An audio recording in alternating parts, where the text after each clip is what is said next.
नमस्कार मित्रों, हमारे साथ अजय सर हैं और हम लोग मौर्य साम्राज्य के बारे में आज चर्चा लेकर उपस्थित हुए हैं।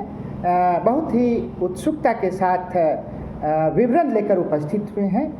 तो चंद्रगुप्त मौर्य के जन्म के बारे में अजय सर ने बताया, इसके बाद आगे की बात। जी देखिए, पिछला वीडियो जो आपने पिछले वीडियो में हम लोगों ने बात की थी चंद्रगुप्त मौर्य के जन्म तक पर हम लोग बात कर दिए थे। चंद्रगुप्त मौर्य का जन्म कब हुआ, चंद्रगुप्त मौर्य गद्दी पर कब बैठे, मौर्य वंश का संस्थापक कौन हुआ, चंद्रगुप्त मौर्य हुए। तो चंद्रगुप्त मौर्य के बारे में मैंने पिछले वीडियो में बताया था कि चंद्रगुप्त मौर्य भारत का पहला सम्राट है।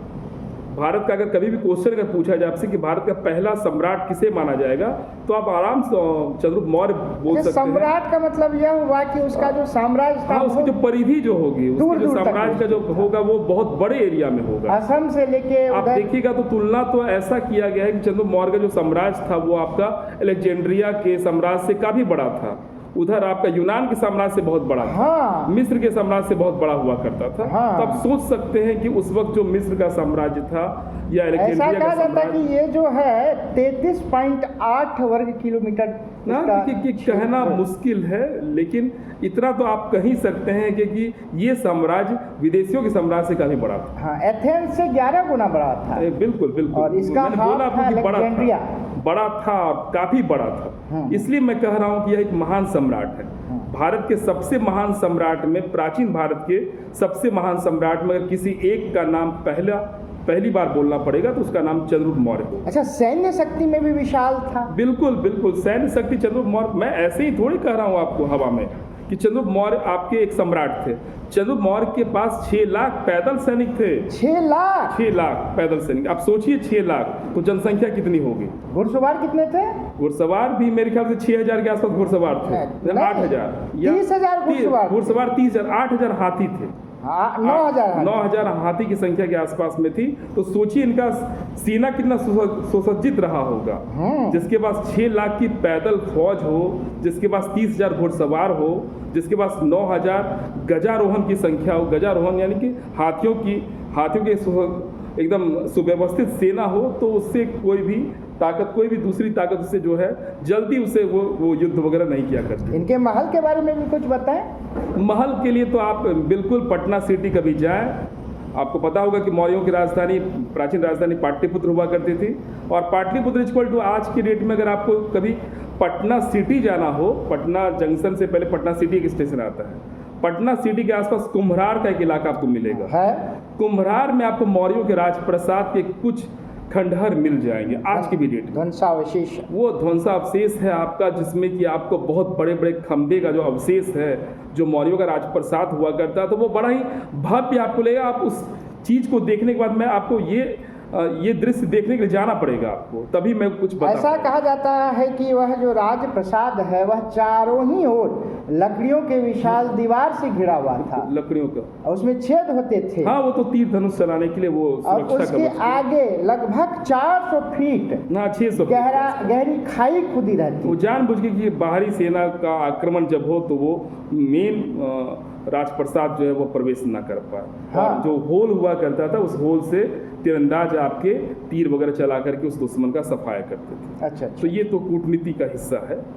तो मौर्यों का बहुत बड़ा साम्राज्य था। मैंने कहा कि उत्तर पश्चिम में यूनान तक चले जाइए, इधर आप दक्षिण में आप कर्नाटक में श्रवणबेलगोला तक का साम्राज्य चंद्रगुप्त मौर्य का रहा आपका। चंद्रगुप्त मौर्य के साथ एक ऐतिहासिक युद्ध का वर्णन मैं यहाँ करना चाहूँगा।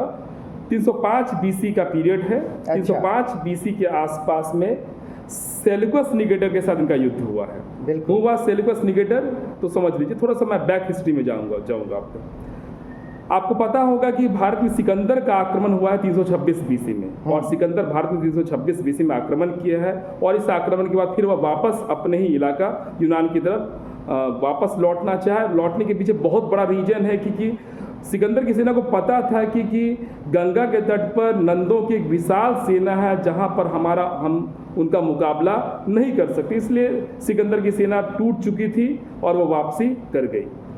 सिकंदर का इस सेनापति का नाम है सेल्यूकस निकेटर। और यह सेल्यूकस निकेटर फिर दोबारा युद्ध के लिए लालायित है और चंद्रगुप्त मौर्य के साथ युद्ध लड़ना भी चाह रहा है। तो 305 BC में सिकंदर का सेनापति Seleucus Nicator versus Chandragupta Maurya के बीच युद्ध हुआ है।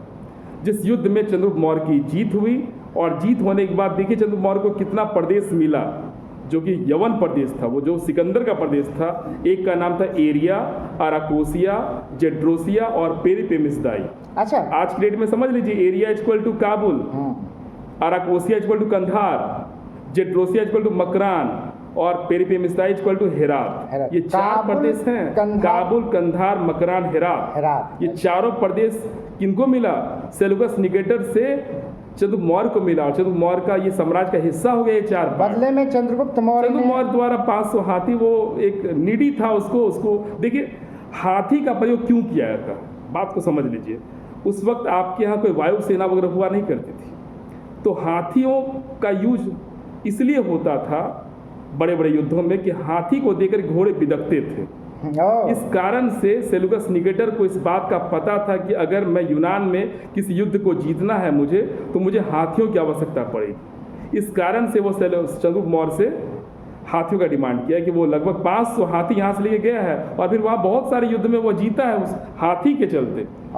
तो हाथी बहुत बड़ा, और एक हाथी का हाइट भी घोड़ा से ज़्यादा ऊंचा होता है। वहाँ से अगर आप भाला, बर्छी, तीर, धनुष अगर फेंकते हैं तो वो दुश्मन को लगेगा, लेकिन दुश्मन जब आप पर फेंकेगा, क्योंकि हाइट है, तो उसको लगने की संभावना कम रहती है। इसका ये भी कारण है कि हाथी को एक महत्वपूर्ण हथियार के रूप में हमेशा युद्ध में रखा गया। चलिए अगले वीडियो में फिर प्रशासनिक व्यवस्था पर चर्चा